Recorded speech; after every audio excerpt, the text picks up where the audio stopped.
What drives me is disruption, and that's great for me. It allows me to really build a company that's going to deliver something completely different for our customers. But it's not always great for the company to have an owner who's driving operations that's so focused on disruption, because our associates that work for us deserve stability.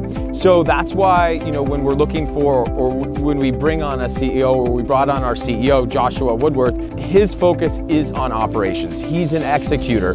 He gets excited by training. He gets excited by face-to-face visits with customers and face-to-face visits with associates. That's what and he loves the education standpoint. So it was really critical for me when we brought on Joshua to find someone that has the inverse of what I have. So for me, it's about disruption. I need to focus on innovating. For him, it's about execution.